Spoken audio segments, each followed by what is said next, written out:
أعوذ بالله من الشيطان الرجيم بسم الله الرحمن الرحيم.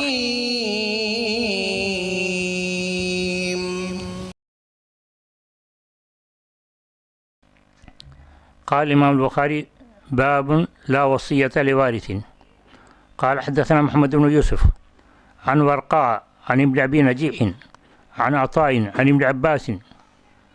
رضي الله عنه قال كان المال للولد وكانت الوصية للوالدين فنسخ الله من ذلك ما أحب فجعل للذكر مثل حظ الأنثيين وجعل للأبوين لكل واحد منهما السدس وجعل للمرأة الثمن والربع وللزوج الشطر والربع. ابن عباس رضی اللہ عنہ فرماتے ہیں کہ پہلے مال بچے کے لیے ہوتا تھا اور وصیت والدین کے لیے، تو اللہ تعالیٰ نے اس میں سے جو چاہا منسوخ کیا، اور اللہ تعالیٰ نے اس شریعت میں للذکر مثل حظ الانثیین، یعنی لڑکا اور لڑکی ہوں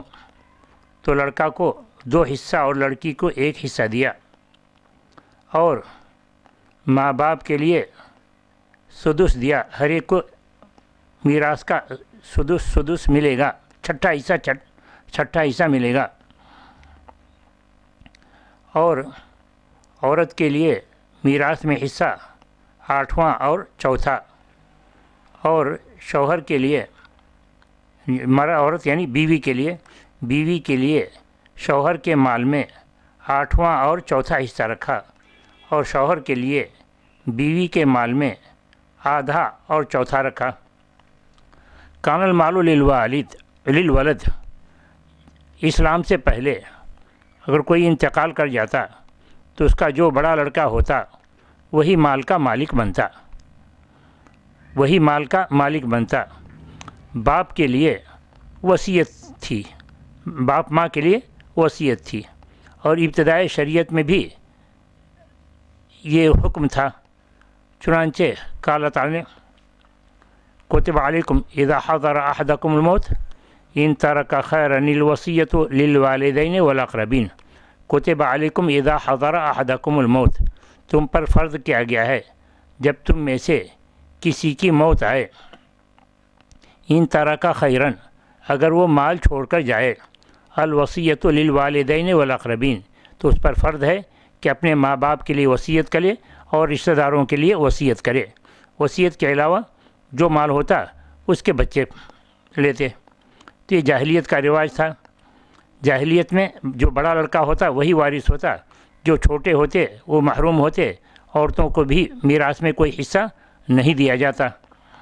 تو اللہ تبارک و تعالیٰ نے اس حکم کو منسوخ کیا اور آیت میراث کے ذریعے سے حکم بتایا کہ میراث میں کس کو کتنا حصہ ملے گا۔ اس میں اختصار کے ساتھ کہا فجعل للذکر مثل حظ الانثیین، قرآن میں بھی ہے للذکر مثل حظ الانثیین، کہ لڑکا اور لڑکی ہوں تو لڑکے کو 2 حصہ اور لڑکی کو 1 حصہ۔ ماں باپ کے لیے سدس ہر ایک کو، بیوی کو مال میں ثمن یا ربع ملے گا۔ ثمن کب ملے گا؟ جب شوہر کے بچے ہوں،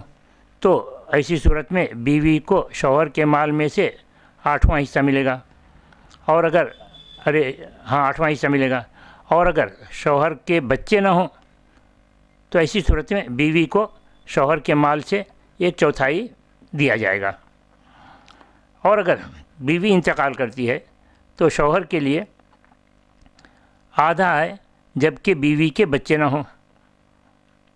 اور اگر بیوی کے بچے ہوں تو 1/4 ہے، مال کا 1/4 حصہ ملائے گا۔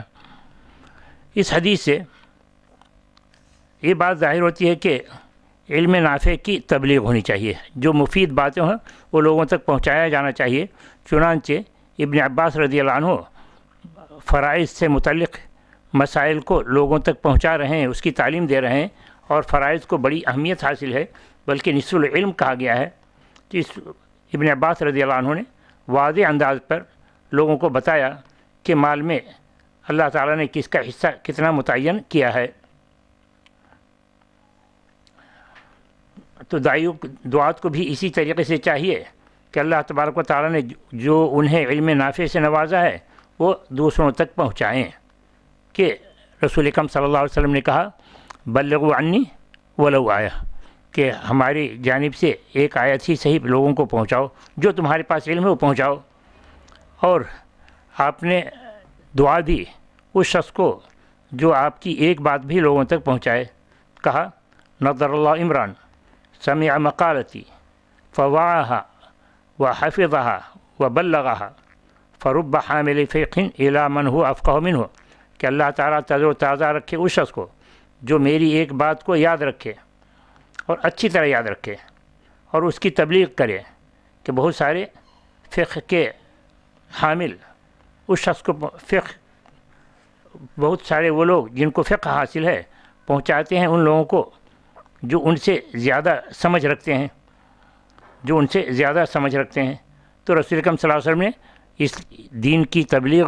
پر ابھارا ہے، کہا کہ میری ایک بات بھی ہو تم لوگوں کو پہنچاؤ گے تو تمہیں اللہ تعالیٰ خوش رکھے گا۔ دوسری حدیث میں کہا نظر اللہ عمران سمع منا حدیثا فحفظہ حتی یبلغہ غیرہ، کہ اللہ تعالیٰ تر و تازہ رکھے اس شخص کو جو مجھ سے ایک بات بھی سنے اور اس کو یاد رکھے یہاں تک کہ وہ دوسروں کو پہنچائے۔ فرب حامل فقہ الی من هو افقہ منہ، کہ بسا اوقات جن کو ہماری بات پہنچی ہے اس سے زیادہ وہ سمجھنے والے ہوتے ہیں جن کو بعد میں بات پہنچائی جاتی ہے۔ تو اس لیے تبلیغ، دوسروں کو علم کی تبلیغ ہونی چاہیے۔ ورب حامل فقہ لیس بفقیہ، بہت سارے سنت کے حامل خود سمجھ نہیں رکھتے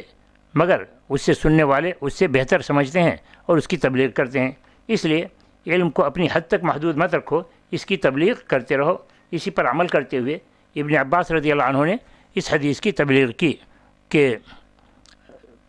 میراث میں کس کا کتنا حصہ ہے، اس کو اچھے انداز میں بیان کیا۔ اس سے معلوم ہوتا ہے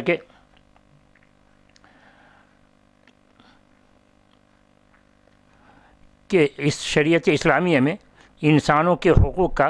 خصوصی اہتمام کیا گیا ہے، کہ ہر انسان کو کیا کیا حق ملنی چاہیے وہ بتا دیا گیا ہے۔ اور اسلامی شریعت اس طرح سے ہر زمانے کے لائق ہے اور ہر مکان کے لائق ہے، یعنی اس کی تطبیق ہر زمانے میں ہوگی، ہر جگہ ہوگی، کہ اللہ تبارک و تعالیٰ نے اسلام کے ذریعے سے انسان کے حقوق کی حفاظت کی ہے، اس دنیا میں بھی اور آخرت میں بھی۔ اسلام نے جاہلیت کا جو غلط قانون تھا اس کو ختم کر دیا، کہ اسلام سے پہلے میت کا مال صرف اس کے بڑے بیٹے کو ملتا تھا، اس کے چھوٹے بچوں کو نہیں، اس کے اگر بڑا لڑکا نہ ہو تو اس کے مال پر اس کا بھائی حاوی ہو جاتا تھا، وہ لے لیتا تھا، یا اس کا چچا ہو تو وہ لے لیتا تھا، مگر بچوں کو مال نہیں ملتا تھا، نہ عورتوں کو دیا جاتا تھا۔ اور اس کے لیے وہ دلیل دیتے تھے کہ گھر کی حفاظت ہمارا کام، گھر کا دفاع ہمارا کام، تو جو ہمارے کام نہ آئے وہ مال کا مالک کیوں بنے گا؟ جو دفاع کرے گا گھر کا وہ مالک بنے گا۔ تو بڑے یعنی بھائی ہوتے، چچا ہوتے، جو گھر کے گارجین بنتے، وہی اس مال کے مالک بن بیٹھتے تھے۔ تو اس غلط تصور کو اسلام نے دور کیا کہ مال کی زیادہ ضرورت تو ان کے بال بچوں کو ہے، چھوٹے بچوں وہ زیادہ محتاج ہیں، عورتیں بھی اس کی محتاج ہیں۔ تو شریعت اسلامیہ میں اسلام جاہلیت کی اس بری عادت کو ختم کیا گیا، بتایا گیا للرجال نصیب مما ترک الوالدان والاقربون وللنساء نصیب مما ترک الوالدان والاقربون، مرد کے لیے حصہ ہے اس میں جو مال چھوڑیں والدین یا رشتہ دار، اسی طریقے سے عورتوں کا بھی حصہ ہے اس مال میں جو والدین یا رشتہ دار چھوڑیں، مال خواہ کم ہو یا زیادہ، اللہ تعالیٰ نے اس کا حصہ متعین کر دیا ہے، جس کو قرآن کریم کی آیت میراث کہا جاتا ہے۔ یوصیکم اللہ فی اولادکم للذکر مثل حظ الانثیین، یہ دو آیتیں ہیں، دونوں آیتوں میں میراث کا تفصیلی حکم بیان کیا گیا ہے۔ تو اس طریقے سے اسلام میں انسانوں کے حقوق کی حفاظت کی، خواہ مرد ہوں یا عورت، بچے ہوں یا بوڑھے، جس بھی ہو اللہ تبارک و تعالیٰ نے شریعت اسلامیہ میں ہر انسان کا حصہ متعین کر دیا ہے میراث کے اندر۔ چنانچہ رسول اکرم صلی اللہ علیہ وسلم نے حجۃ الوداع کے موقع سے فرمایا ان اللہ قد اعطى کل ذی حق حقہ فلا وصیۃ لوارث، کہ اللہ تبارک و تعالیٰ نے ہر حصہ والے کو، ہر صاحب حق کو اس کا حق متعین کر دیا ہے، اب کسی وارث کے لیے وصیت نہیں کی جائے گی، کسی وارث کے لیے وصیت نہیں کی جائے گی۔ اور والدین کا حصہ چونکہ متعین کیا گیا ہے، اب والدین کی وصیت کی ضرورت نہیں ہے۔ تو پہلے جو حکم تھا کتب علیکم اذا حضر احدکم الموت ان ترک خیرا الوصیۃ للوالدین، یہ آیت میراث نازل ہونے کے بعد منسوخ کر دیا گیا۔ تو اسلام میں ہر انسان کے حق کی رعایت کی گئی ہے، خواہ مضبوط ہو یا کمزور، مرد ہو یا عورت، سب کو اس کا حق دیا گیا ہے۔ اسلام لوگوں کے درمیان الفت اور محبت کو بڑھانا چاہتا ہے، رشتہ داری کو مضبوط کرنا چاہتا ہے، چنانچہ ہر رشتہ دار کا حق متعین کیا وَأُولُو الْأَرْحَامِ بَعْضُهُمْ أَوْلَىٰ بِبَعْضٍ فِي كِتَابِ اللّٰہ، جبکہ اسلام سے پہلے رشتہ داروں کو چھوڑ کر کسی سے کوئی معاہدہ ہو جاتا، معاہدہ کر لیتا تو وہی اس کا مالک ہوا کرتا تھا۔ اسلام نے آیت میراث کے بعد اس کو ختم کر دیا کہ معاہدے کی بنیاد پر کوئی کسی کا وارث نہیں ہوگا، میراث تقسیم ہوگی نسب کے اعتبار سے، نسب کے اعتبار سے اللہ تعالیٰ نے اس کا حصہ متعین کر دیا ہے۔ تو رشتے میں جو آئے گا وہی وارث بنے گا، غیر رشتہ دار وارث نہیں ہوگا، سوائے اس کے کہ اس وقت غلام ہوا کرتے تھے، تو غلام جو آزاد کرتا تھا، اگر کسی نے کسی غلام کو، خواہ مرد ہو یا عورت، غلام یا لونڈی، کسی نے اس کو آزاد کیا، آزاد کرنے کے بعد اگر اس کے بچے نہیں، رشتہ دار نہیں نسبی، تو اس کا مال جس نے آزاد کیا ہے اس کو ملتا تھا، وہ وارث ہوا کرتا تھا، وہ استثنائی صورت ہوا کرتی تھی۔ تو اللہ تبارک و تعالیٰ نے ہر شخص کے لیے، یعنی رشتہ داروں میں سے کس کا کیا حصہ ہوتا ہے وہ متعین کر دیا ہے، اور کسی انسان کو اس میں دخل اندازی کی اجازت نہیں دی کہ اپنی مرضی سے جو چاہے تقسیم کر لیں، کر دیا۔